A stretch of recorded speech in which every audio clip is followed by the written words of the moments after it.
Right, hello, welcome back again to Ryan's Basement. Ignore the hair, getting a haircut. Today we're going to be joined by my good friend Dr. Sarah Zaldivar to talk about a therapeutic carnivore diet and the benefits that it could have for your health.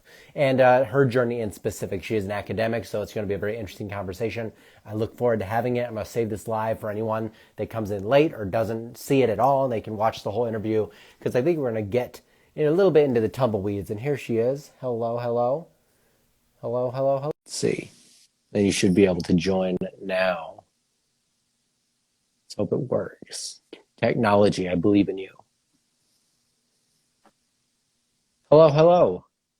Hey, can you see me I and can't, hear me? I can hear you, but I can't see you. You can already. That's what should I do? Are Maybe, you on your iPhone right now or phone? Oh, there you are. I can see you. yeah. Perfect. We're good. I We had did to it. reverse the camera. We did it. I did it. I wouldn't leave you hanging, Ryan. No, I appreciate you. I appreciate you. You were so kind to have me on your YouTube channel not too long ago. Of And so course, it was I great. And I kind of, I mean, we had a really interesting conversation. I mean, you asked me about my eating disorder. We talked about carnivore a lot, animal-based diets, Mhm. and their therapeutic benefits for mental health and all these various things. And maybe I know you're very open on your channel about your journey as well on your Instagram. But I kind of wanted to just open the floor up to like some of my audience and to just talk about your journey and sort of your discoveries that you've made along the way, because it's kind of this ever-evolving thing. I know I've definitely done the way I formulate my own animal-based carnivore stuff.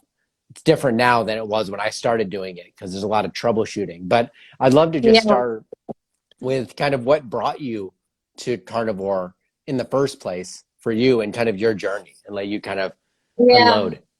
It was a very long journey. It really started with me not finding a solution for acne.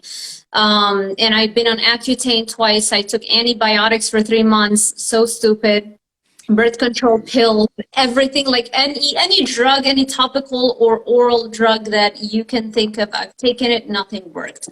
The only thing that worked was spironolactone, but then it really messed up my hormones. So I did it for 2 years, and the reason it works is because it blocks androgens, right? So, Mm-hmm. it kind of like mimics a low carb situation without having to be low carb. But then it messed up my hormones, and my DHEA was tanking, and I was going through depression. So I was like, that's probably because of what I'm taking. So there was really no solution. So the first thing that brought me into this whole ancestral primal way of eating was Dr. Lauren Cordain. I think everybody knows who he is, the grandfather or the father of the modern paleo movement. So he wrote a book called The Acne Cure. And I read it very, very early on. I was maybe like 20 or 21. And it was the first time I came across paleo diets, and that there's a link between nutrition and your skin. And granted, I was going through school to become a dietitian. Like throughout my whole, I was almost done with my dietetics education, and nobody ever mentioned the link. It wasn't even a thing. So it worked, the paleo diet. Every time I did it the first time ever. I did it for 1 month, and then it worked. And then I got off track, went back to it for another month. It also worked. And then I came to Miami to do my doctorate, and that's when I really went back on it consistently.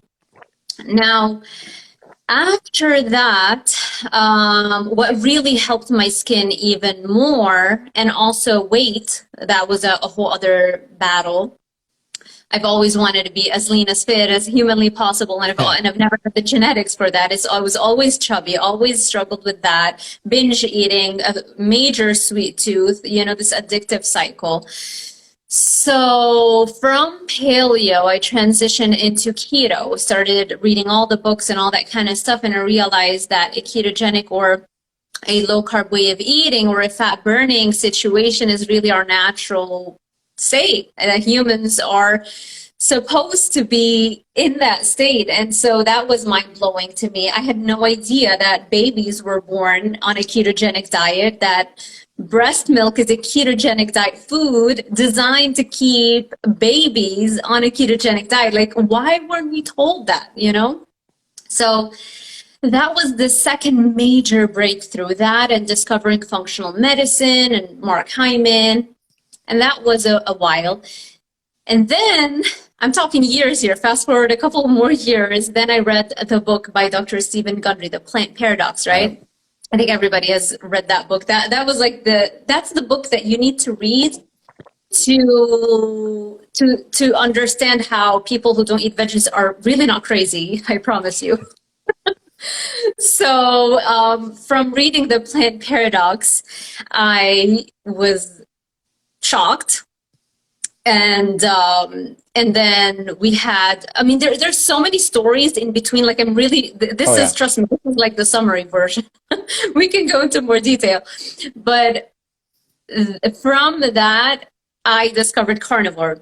Dr. Sean Baker, Paul Saladino, you know, everybody. It's just an amazing community, and just the amount of research that's out there that they're shining a spotlight on is really, really great work that they're doing. So that was another life changer.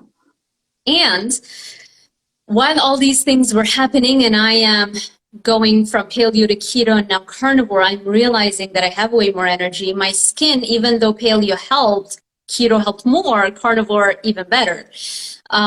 Energy levels, that's a major thing, especially I think with carnivore, energy really, really improves. Another thing.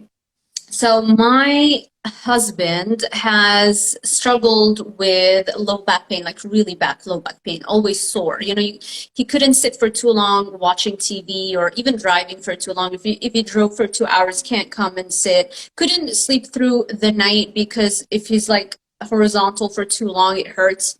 And he thought it was a bulging disc, which he does have a bulging disc. And he saw the top specialists, right, at the University of Miami, Jackson, Miami hospital system, everywhere. And they're all like, the top specialists are telling him that, yeah, well, it's because you have a pinched nerve, and, you know, that's just, you know, what is going to, this is why you have this low back pain, and the only solution is surgery. And he did not want to take those risks because, you know, surgery very close to the spine, it's not going to be risk-free. So really hesitated, really prolonged that until he just could not take it. Like, we were together for years. He has struggled with that all his life, and eventually booked a surgery appointment here in Florida. That was around the time that I was really starting to kind of accept that veggies and certain plant foods might not be that great for us. And the only vegetable he ate, my husband ate, was just spinach. So he ate super healthy, you know, just like had abs year long, and he's a competitive bodybuilder. So, but even when he wasn't competing, he always maintained abs. This is just the way he likes his physique and how he feels to be. But the only thing that he would eat was a bed of spinach every day. And I remember always when I first met him, it's like, how can you not eat veggies? You need your servings of vegetables, always pushing him, always trying to make him eat his veggies. And he was like, yeah, okay. So they're slapping at me, like, okay. And then eventually I was the one who was like, you know what? I wonder if it's the spinach that you're eating. I wonder. So guess what happened? He decided to just experiment, take out the spinach. And lo and behold, ever since then, no low back pain. To this day, we still sometimes remember, it's like, isn't it quite shocking how it was the spinach and we had no idea? Like, who would have thought, you know, eat your veggies, have those green smoothies, all the health messages. I mean, me being brainwashed for years, thinking that I should be eating more veggies. Who would have thought it was the spinach? So, no back pain. Like the things he can do now that he can't do, he couldn't do before is just shocking. One time, after we made that discovery, he went back, just, you know, because he was just, all he eats is meat, basically. And one time he's like, I just want to have a little salad, you know, just grabbed a bag of spinach. You know, we're coming back from the beach. For 3 days after that meal, it came back with a vengeance, that low back pain, with a vengeance. So that was like an additional, like, final confirmation that yes, of course it was the spinach. And then one time also, even though we don't eat veggies, I think we were in North Carolina and his parents are over here. I don't know, he ate corn. Turns out corn also has the same anti-nutrient that spinach has, which is aquaporins. Aquaporins are a particularly nasty type of anti-nutrient found in spinach and in corn, and that is the issue, I think, that triggers his low back pain because of that. Because now we know for sure it's the spinach and the corn. So there you have it. So that was further, yeah, proof. That's really cool. I mean, I was like one of the, and I kind of talked about this. I don't know if I got into depth about this, but like I mean, I've been into the health space for a long time. Like, I mean, unfortunately, having eating disorder, most people with eating disorders get into that stuff, and they're really knowledgeable about it. They could read you everything, and they know it. They don't really know how to apply it to themselves at all, but they can tell you everything, except how to do it right, probably.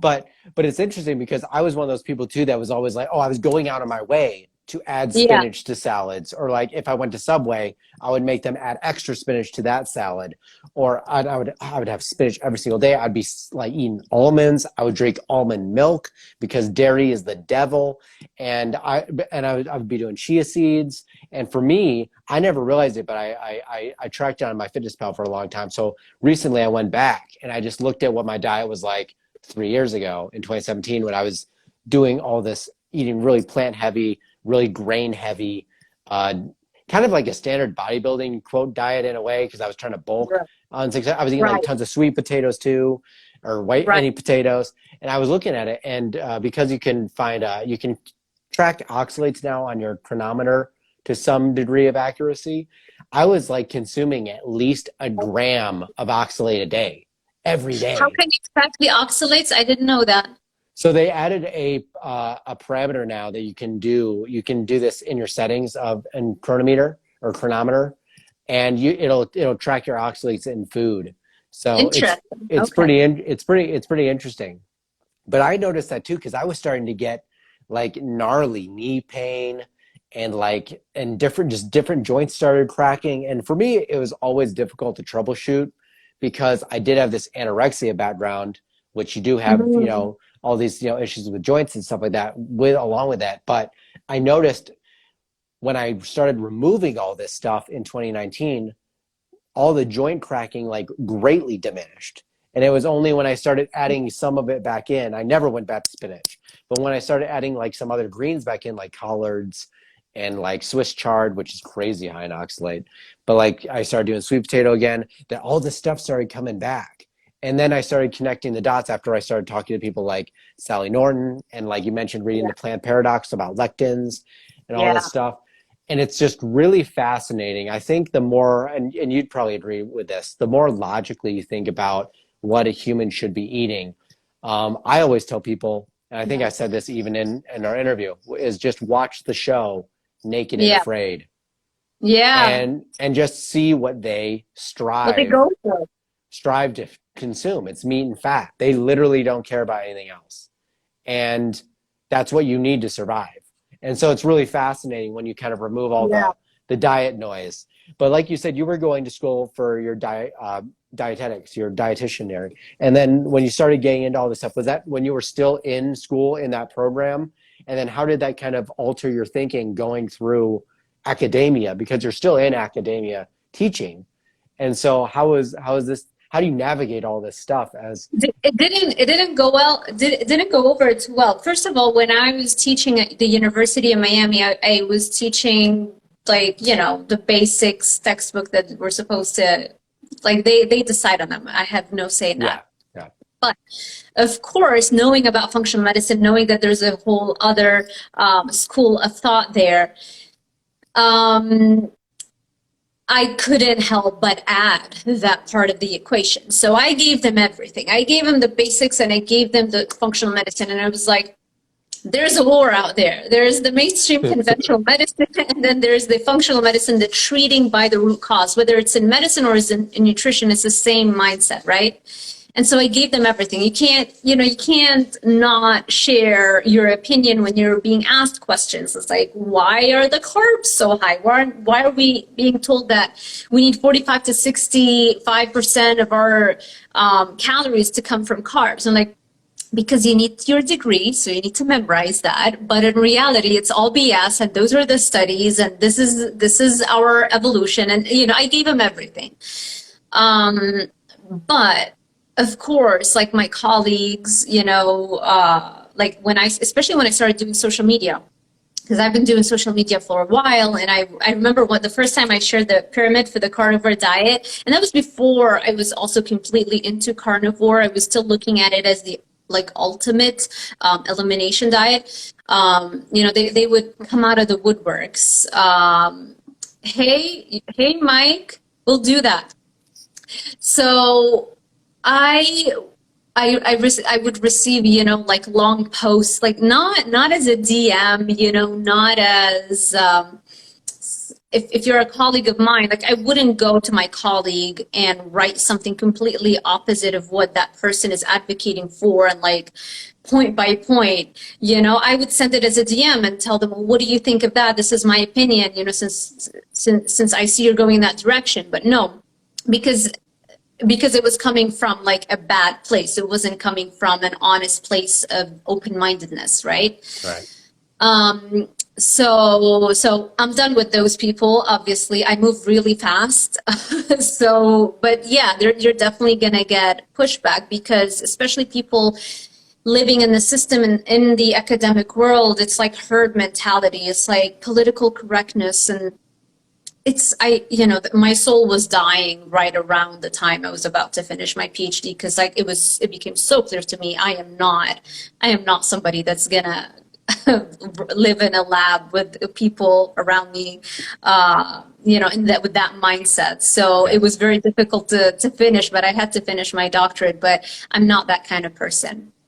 No, totally. I mean, I think one of the things that I first heard about the carnivore diet from a good friend of mine, Ben, who heard about it from Michaela Peterson, who I think everybody who's on carnivore knows who Michaela Peterson is, or even came to it from her radical story of improving rheumatoid arthritis. But I had a friend, Ben, who I met in a Facebook group, who now we're just we text each other all the time. It's just never ends. But he has chronic inflammatory demyelinating polyneuropathy, CIDP, which is, to me, it's basically like MS minus the lesions in your brain or spinal cord. It's all peripheral nerve damage. But for him, the carnivore diet completely just eradicated this autoimmune illness. And every time he's gone off it, it'll come back. And he's tried reintroduction. And for him, he just has to be on it full hog to keep it, behind the cages, for any sense. But it's just so fascinating how therapeutic it can be for people that suffer from ailments. I think the message too that I try to get off to people is I think people hear about carnivore and they're like, oh yeah, it's either an elimination diet, or it's this extreme therapy for cancer or autoimmune disease, and then it doesn't have any other application. But as you found, I've found too, improvement in cognition. And I used to have brain fog from just probably constantly sugar spiking just all the time. But just I would have this brain fog, and I was a very depressed person. And so many people, I think, find real mental health improvement from a carnivore diet, a highly animal-based diet. And I just find it so fascinating. And you mentioned energy as being one of the first things you notice, and that many people notice when they switch to this way of eating. And I can testify to that as well. But I want to talk about your athletic performance too, because I know you and your husband are both really into fitness and health. Yeah. And those two are intertwined. What have you noticed, from a athletic point of view, and what does your husband notice from an athletic point of view as a bodybuilder that maybe you wouldn't expect jumping into it? You know what I mean?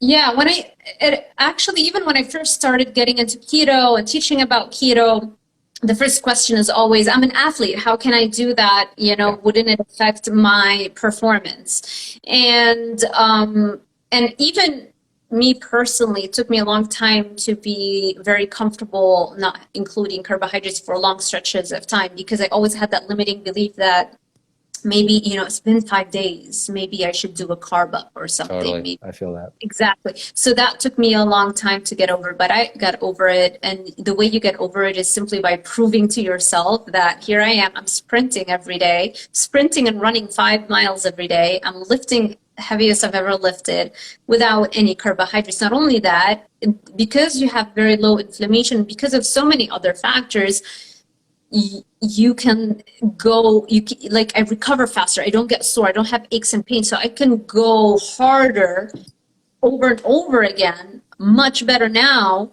as opposed to when I was doing the carbs. And even when I was doing keto, I do better on carnivore without the keto because the keto definitely, including those inflammatory veggies, definitely leads to aches and pains and slows down recovery process. So I think it's going to take people a while to get over the limiting beliefs because we all have them because we have been brainwashed. Thankfully, not everybody has been brainwashed to the same extent that I have, years in academia, unfortunately. So stupid. Like I thought I was shortcutting my way into fitness. Turns out I took the longest way possible. So most people, I think, will have an easier time than me. And the only way you're going to do that is by just proving it to yourself, waking up every day and doing the hard workout over and over again. And when it's day 6, 7, and 8, keep going and you'll see you're only going to get stronger and better. And that's how you overcome that limiting belief.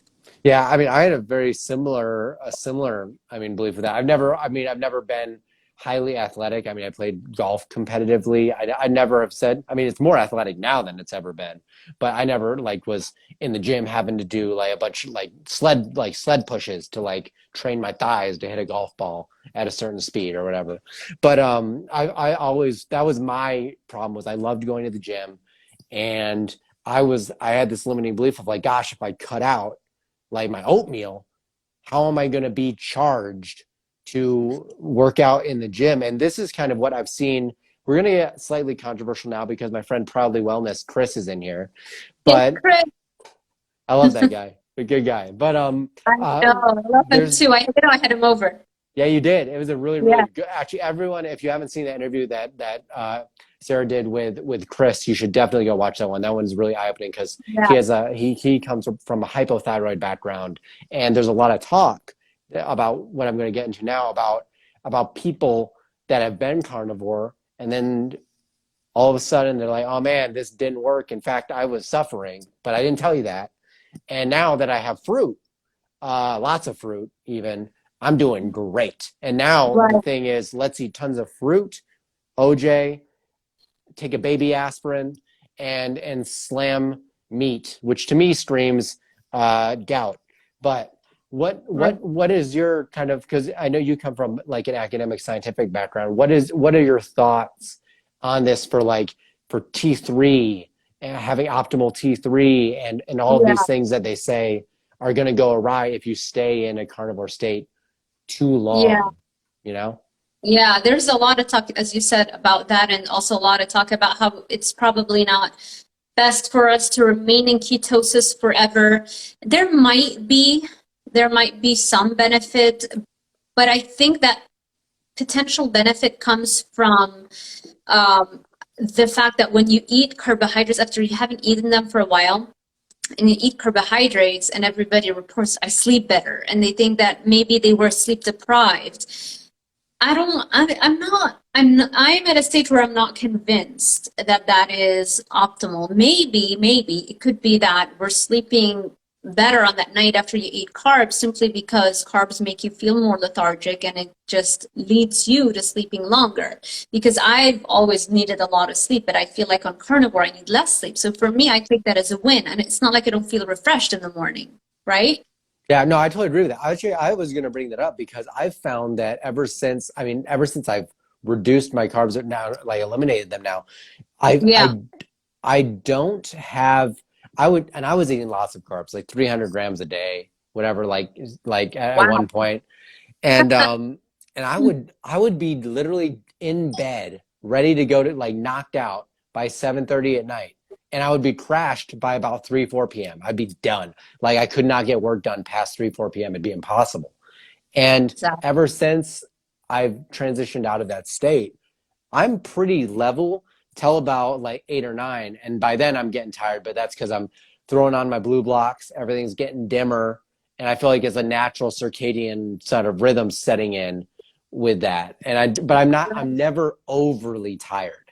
And I talk to people all the time just throughout my day that are just, living, going through SAD. I talk to my dad all the time, lives like that really, really hardworking, I don't know what you call it, like a boomer lifestyle, I guess is what it would be. But the dude is like having 10 coffee breaks, like mid-morning coffee, afternoon coffee, still dead by 8 p.m., constantly lethargic.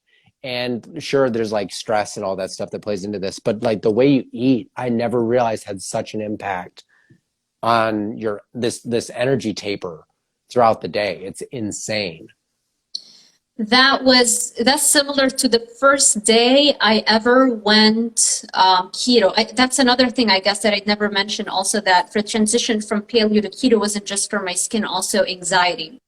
Like that was around the first time I was starting to teach at the University of Miami, and I didn't have any experience in public speaking. It was minimal, really.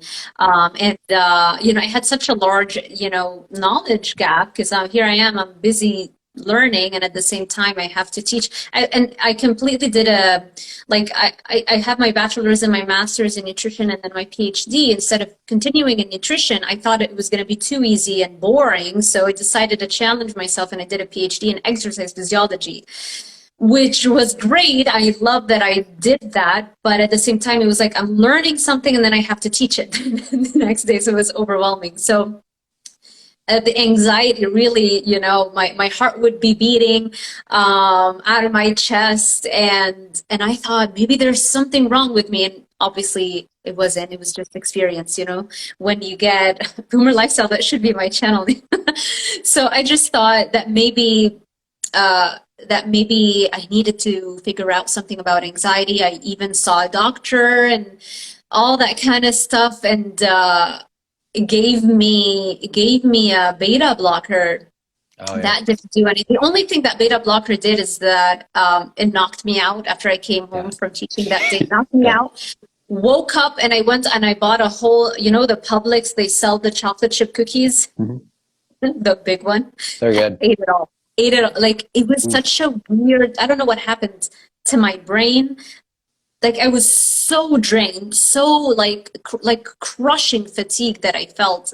So anyway, that was the end of that. No more pills. So that's really what also drove me to Google diets and anything for anxiety. And the first thing that came up was David Perlmutter. Brilliant scientist. Highly recommend everybody check out his work. And he was talking all about high fat diets for brain health. And so that's how really I got into keto. And Ryan, your shirt is matching the glasses color coordination. That's right. Really good. It's true, man. It's true. It's true. I didn't think about it, but it's it's a look. It's a look. So that's that's how I got into keto, mainly for anxiety. But what was it we were talking? There was something that I wanted to share. We were discussing originally like T3 and people like using fruit to like, we were talking about energy throughout the day and like how energy doesn't taper as much. I remember. So around that time when I discovered keto, initially was because I was trying to figure out something for anxiety, and then what it ended up doing for me that first day that I skipped the blueberries or the raspberries that I was having with my eggs in the morning. Instead of having that, I just had the eggs. And I remember very clearly thinking for the first time that, wow, it's been 4 or 5 hours since I had my breakfast and I still have energy. Like my energy is still high. To this day, I still remember. And it was like years ago. I still remember that day and how it wasn't like it was told or suggested to me that that was going to happen. I was mainly doing it for mental health. And then it struck me how much more energy I had. So yeah, like not having those highs and lows in blood sugar levels, and just having a level blood glucose level is such a big, probably the number one thing you can do for your energy levels. And so I'm not worried about thyroid numbers per se. First of all, because there's not enough data or anything that I have seen to suggest that your thyroid is gonna dip. If anything, there are success stories of people actually not having to take thyroid. I think Chris is a perfect example of that. Proudly Wellness, right? Yep. That's Yep. plug his Instagram. Yeah. It's the perfect example, right, of a carnivore success story that no longer relies on thyroid. I think he doesn't even take thyroid medication anymore. He completely quit that. So I'm not worried about that. If anything, that would be like the first thing that I would try, given that the vast majority of hypothyroid cases is autoimmune in nature. It is the immune system being overly active. And so what is the number one thing we can do is remove anything that could do that, which number one, especially veggies, that's where I would start. So my friend Tommy is actually asking, that's Flow Fitness, mental health, great guy. He was asking, what's your advice when starting keto? He's been in a slump over the last 2 years, omnivore after being vegan for 5 years. And I've known him for a long time, and we both come from eating disorder backgrounds. And so he came from being vegan to omnivore, which greatly improved his health. But yeah, tell us like what would be kind of this was something I was going to ask you too, is like, how do you like, I try not to, some people are really good at gung-hoing it and jumping in.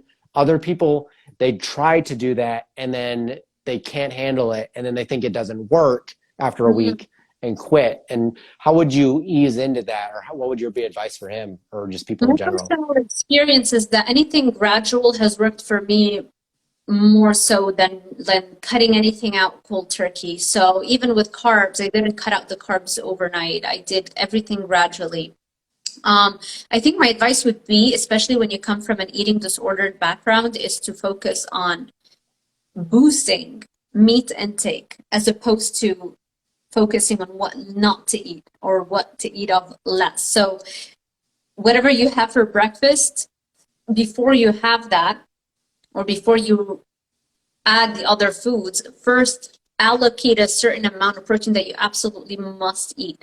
So after you do that, then you can progress and eat any other size that you would like. Same thing for lunch, same thing for dinner. I think if you just go with the mindset of, my goal is to eat a minimum of this amount of protein from animal foods today, and then tomorrow I bump it up, and then the day after I bump it up, I think that would be a much better solution than just thinking of, okay, cutting out this, cutting out that, and don't do it cold turkey. Just gradually pick a number of protein. Actually, the best thing to do, track how much protein you're eating. Track a few days of eating, maybe 2 weekdays and 1 weekend. And then you'll know your average intake of protein. And then set a goal of the next day bumping that up by 20 grams and then another 20 grams a day after. And when you do that, by the end of the first week, 2 weeks, you're there already, and you haven't felt a deprivation, and you haven't exercised habits that would be worrisome for eating disorder like tendencies.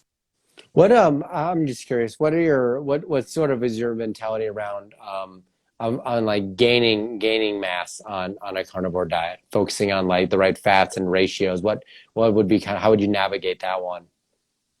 Yeah, same thing. I wouldn't worry too much about like what percent fat, what percent protein, but I wouldn't necessarily overdo it with the fat. I would mainly focus on protein, because to build muscle, you need protein. So focus as much as humanly possible on increasing your protein intake, and then the fat is going to come with it, just because you're not going to eat chicken breast all day long. It's not healthy, right? So the fat ideally would be inherent to the animal foods that you're eating. So instead of eating the leanest ground beef, pick the 85% ground beef.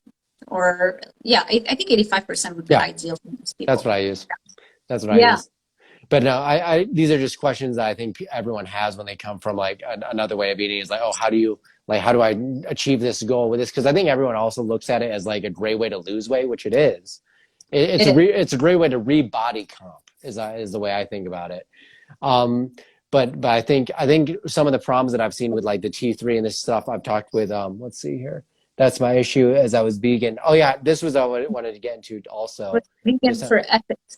I'm gonna read it out. That's my yeah. issue, is I was vegan for ethics and still don't eat red meat due to the mindset around it. Currently eat 140 grams of protein, and as Ryan pointed out, I'm trying to gain muscle. Okay, well that's great. Flow Fitness, what I would recommend is you check out, I have a YouTube video about the ethics of eating red meat, and it's called A Vegan Diet Kills 25%. No, 20 kills 25 times more animals as compared to eating a carnivore diet. So that's going to help you out right there, because you have to think about it. If you're thinking about not killing off sentient or emotion feeling animals, you have to remember that every time you're eating a plant food, way more animals actually ended up dying, and in a more gruesome manner as compared to when you're eating a steak or some animal food, as long as that's humanely raised, of course. So check that out. It's based on a paper that I quote that calculation from. Yeah, no, that's good. And then another good person that talks about this a lot is Brian Sanders from Food Lies, is a really good resource about a regenerative ag and all this different stuff Yeah, and our current system, because it's really the monocrop system that we've developed just displaces all of these animals or straight up kills them from all the true. pesticides and all the stuff. And there's so many problems with our current system. It's built around being efficient, which it isn't even, but it's a systematic problem, and it's less to do with the animals. True. And it's very interesting conversation too around climate and like cow methane and all this BS. It's crazy, but we'll save that for another day. We'll save that for another day. I would also recommend Sacred Cow Oh, documentary. that's a great one. I was trying to remember what the documentary name was. Yeah, Yeah, look that one up, Diana Tommy. Roberts. Yeah, That one's there's two. fantastic. There's one that just came out in 2021. There's an older one, like from a couple of years ago. They're both on YouTube. The older one is free, and I haven't watched the older one, but I a little bit actually, and it's very similar to the newer one. But I would recommend just going ahead and renting out the newer one and watching it, because it's just like all of the arguments for ethical treatment of animals and like the ethics of eating meat and the impact on the environment, they're both delved into heavily. That's like the whole topic of the documentary. So you're gonna enjoy it. Flow Yeah. Fitness. Yeah, there's another one that I can't remember that I actually watched when I was first getting in the ketogenic diet, and I watched it with my family because I was like, you're not going to believe me unless you watch this too, because like it won't make any sense. But they went. It was about going back to Australia and working with the Aboriginals who have been going more and more on the SAD diet over the last several decades, and they've started developing mass amounts of diabetes, insulin resistance, obesity, which just never was occurring in their natural environment before Westerners showed up to their doorstep.